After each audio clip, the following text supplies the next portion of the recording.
जून 1947 की एक डार्क रात, इंडोनेशिया के पास मलाका स्ट्रेट से गुजर रहे दो अमेरिकन जहाज़ों के रेडियो पर अचानक एक मॉर्स कोड सिग्नल आता है। ये कोई नॉर्मल मैसेज नहीं था, ये मौत की एक चीख थी। मैसेज में लिखा था, कैप्टन सहित सभी ऑफिसर्स चार्ट रूम और ब्रिज पर मरे पड़े हैं, शायद पूरा क्रू मारा जा चुका है।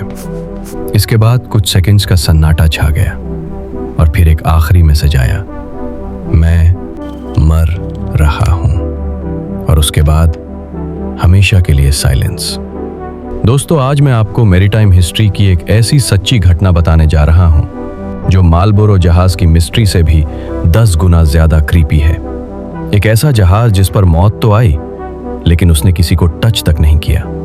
इस वीडियो के एंड तक आपके रोंगटे खड़े हो जाएंगे, क्योंकि इसके पीछे का जो साइंटिफिक ट्रुथ है वो किसी भूत प्रेत से भी ज्यादा डरावना है।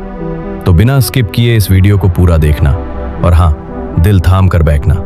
सब्सक्राइब कर लो, क्योंकि हम समंदर की गहराई में उतरने वाले हैं। कहानी शुरू होती है उस टेरिफाइंग SOS मैसेज से। अमेरिकन जहाज सिल्वर स्टार उस सिग्नल के सबसे करीब था। कैप्टन ने तुरंत अपने जहाज का डायरेक्शन मोड़ा और उस मिस्टीरियस जहाज को ढूंढने निकल पड़ा।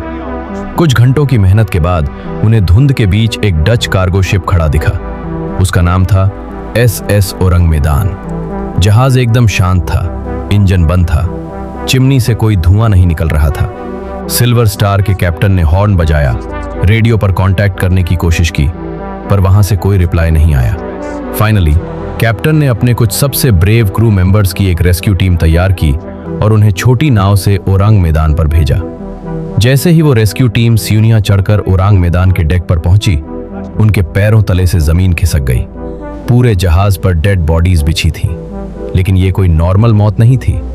मरने वालों के चेहरे पर जो खौफ था वो ऐसा था जैसे उन्होंने मौत को डायरेक्ट अपनी आंखों के सामने देख लिया हो।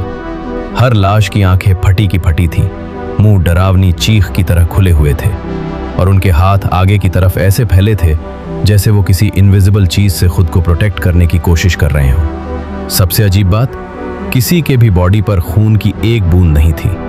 कोई स्क्रैच नहीं, कोई घाव नहीं, किसी ने उन पर अटैक नहीं किया था। तो फिर वो मरे कैसे?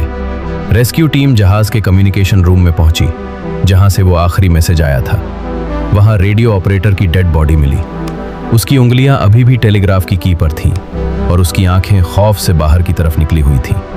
यहां तक कि जहाज पर मौजूद एक कुत्ते की लाश भी मिली, जिसके दांत ऐसे निकले हुए थे मानो वो किसी अनसीन चीज पर भौंकते भौंकते मर गया हो। सिल्वर स्टार की टीम को समझ आ गया था कि इस जहाज पर जो कुछ भी है वो ह्यूमन लॉजिक के बाहर है। कैप्टन ने डिसाइड किया कि वो इस हॉन्टेड जहाज को रस्सी से बांधकर पोर्ट तक टो करके ले जाएंगे, ताकि इसकी प्रॉपर इन्वेस्टिगेशन हो सके।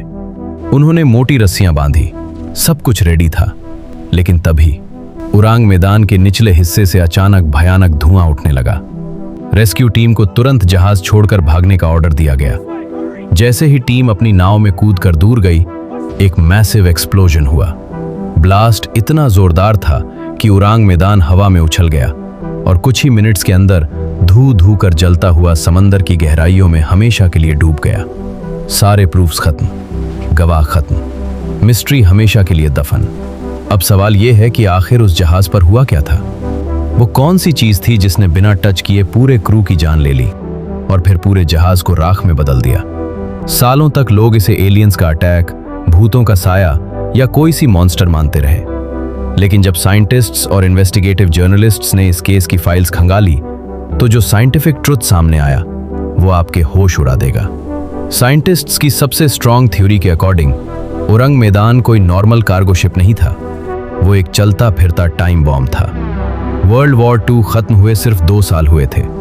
कहा जाता है कि इस जहाज पर इल्लीगली 2 बेहद डेंजरस केमिकल स्मगल किए जा रहे थे, पोटेशियम साइनाइड और नाइट्रोग्लिसरिन। इसके अलावा कुछ रिपोर्ट्स ये भी कहती हैं कि इस पर एक नर्व गैस भी थी जो वॉर के दौरान बनाई गई थी।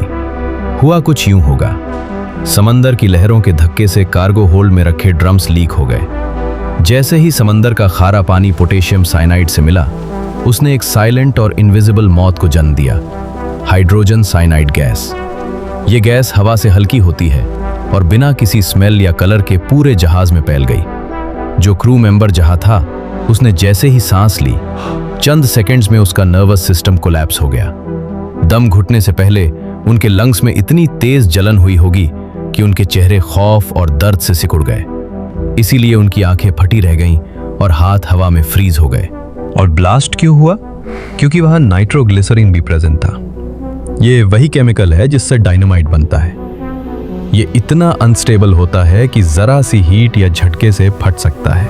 जब सिल्वर स्टार की टीम उसे टो करने की तैयारी कर रही थी, तब तक आग या केमिकल रिएक्शन ने नाइट्रोग्लिसरीन को ट्रिगर कर दिया और बूम, समंदर ने अपना सच अपने ही अंदर दफन कर लिया।